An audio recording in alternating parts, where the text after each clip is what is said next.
Bonjour, alors on se retrouve aujourd'hui pour un nouveau cours de sciences appliquées en continuité pédagogique, petit cours à distance sur les concentrations de solutions. Alors avant de commencer, on va refixer les choses. Vous devez tous savoir ce que c'est qu'une solution. Je vous rappelle qu'une solution est un mélange homogène obtenu par la dissolution d'un ou plusieurs solutés dans un solvant. Qu'est-ce que ça veut dire? Ça veut dire que moi, par exemple, pour l'instant, je suis en train de boire un café. Dans mon café, j'ai rajouté du sucre. C'est faux, vous savez tous que j'ai horreur de ça, mais c'est pas grave. Donc ce sucre, j'ai touillé pour que mon mélange soit homogène. Et mon café, c'est donc obtenu par la dissolution de mon sucre, qui est mon soluté, dans mon café, qui est mon solvant. Et c'est homogène parce que j'ai touillé. Tout le monde comprend? Alors évidemment, en chimie, on ne va pas faire de solution avec du café. La plupart du temps, le solvant qu'on va utiliser, ça va être de l'eau. Et donc, en chimie, la plupart du temps, on va avoir des solutions aqueuses.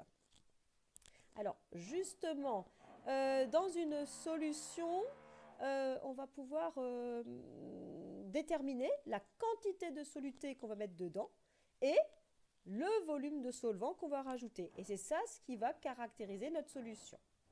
Donc, on prend en considération la quantité de soluté et le volume de solvant. Qu'est-ce que ça veut dire? Par exemple, dans une solution dont la concentration est élevée, donc on veut une grande concentration. Pour avoir quelque chose avec une grande concentration, donc quelque chose de concentré, on va avoir une grande quantité de soluté dans un petit volume de solvant. Logique. Si on veut une solution dont la concentration est plus faible, donc quelque chose de plus dilué, on va avoir une concentration qui est plus petite. Pour avoir une concentration plus petite, il nous faut une petite quantité de soluté dans un plus grand volume de solvant. Tout le monde le comprend, ça. Donc c'est toujours la même chose, la quantité de soluté par rapport au volume de solvant. C'est d'ailleurs ce qu'on fait quand on dilue. On augmente le volume de solvant. Vous rajoutez de l'eau. Du coup, c'est moins concentré. Logique. Du coup, quand vous voulez calculer une concentration massique, donc avec des unités de masse, vous prenez la quantité de soluté que vous divisez par le volume de solvant. La quantité de soluté est exprimée en unité de masse, donc en grammes.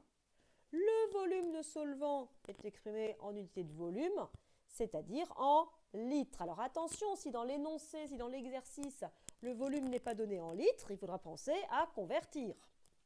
Et pareil pour les grammes.